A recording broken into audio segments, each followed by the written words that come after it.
Ucrania bajo presión. La próxima ofensiva de Rusia toma forma. Buenos días. Este es su informe de inteligencia de Stylo News para el 29 de abril de 2026.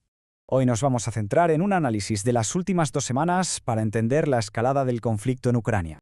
Este informe es una producción de Stylo News y ha sido desarrollado con la tecnología de ProWave AI. Muy bien, vamos a ello. Nuestro análisis revela 3 patrones muy claros que definen la situación actual. Por un lado, el estado de la diplomacia. Por otro, la cruda realidad en el campo de batalla. Y finalmente, cómo se están ampliando los riesgos a nivel internacional. Comencemos por el primer punto clave, el punto muerto diplomático y cuáles son realmente las perspectivas de paz. La pregunta que todo el mundo se hace es evidente. ¿Es probable que lleguemos a ver un acuerdo de paz? Pues la evaluación de inteligencia es bastante contundente.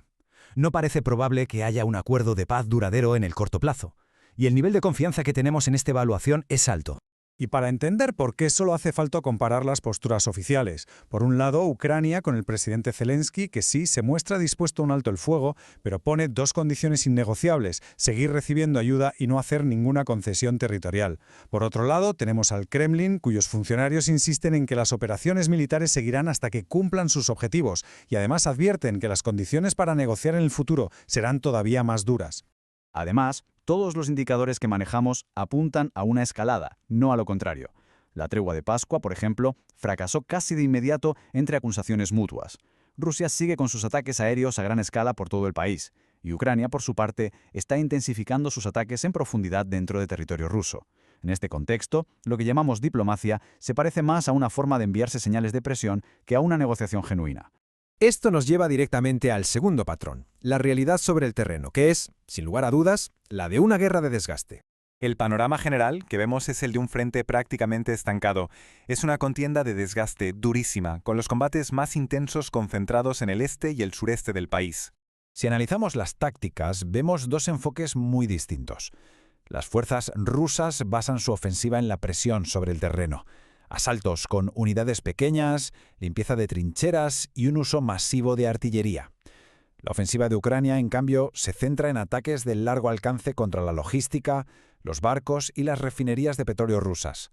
Y en defensa, mientras Rusia utiliza ataques aéreos estratégicos, Ucrania ha optado por defensas en varias capas y sobre todo un uso muy extendido de drones FPV para frenar los asaltos.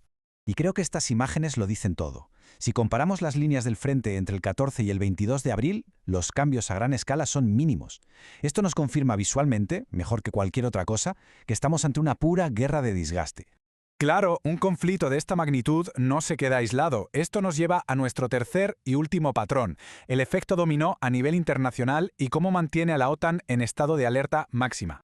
La pregunta fundamental aquí es, ¿cuál es la amenaza directa que todo esto supone para la alianza de la OTAN? Bien, la conclusión clave de nuestros análisis es que la principal amenaza, al menos a corto plazo, no es tanto una invasión deliberada de un país de la OTAN, sino más bien el riesgo de una escalada por un error de cálculo o, simplemente, porque el conflicto se desborde accidentalmente. Y hay varios factores de riesgo muy concretos que alimentan esta preocupación. Estamos viendo ataques con drones rusos muy cerca de la frontera de Rumanía. Los aviones rusos son interceptados constantemente por patrullas de la OTAN sobre el Mar Báltico. A esto hay que sumarle las amenazas híbridas como los ciberataques y la desinformación que buscan debilitar a la alianza desde dentro. Y, por último, la propia retórica de Moscú, que cada vez más presenta a la OTAN como un participante activo en la guerra. Esta es la perspectiva oficial de la alianza, que queda muy bien reflejada en estas palabras del secretario general de la OTAN, Mark Rutte. Él subraya la necesidad de una ayuda militar a Ucrania que sea sostenida y que se centre en 3 áreas clave: defensa aérea, drones y munición de largo alcance. Entonces, con todo esto sobre la mesa, ¿en qué deberíamos fijarnos durante las próximas semanas? Vamos a ver los indicadores clave. Hay 3 áreas principales que nos darán las pistas más importantes.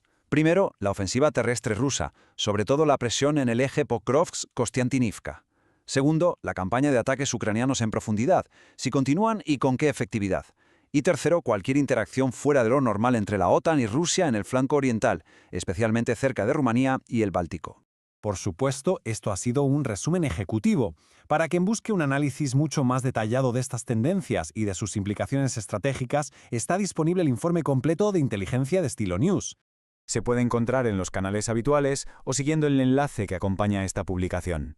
Muchas gracias por su atención. Para mantenerse al día con noticias bajo demanda impulsadas por inteligencia artificial, es posible suscribirse a Stylo News en www.stylonews.com. Y nos despedimos con una pregunta que queda en el aire. En una guerra de desgaste como esta, ¿quién agotará primero sus recursos? ¿Y a qué coste para la seguridad global?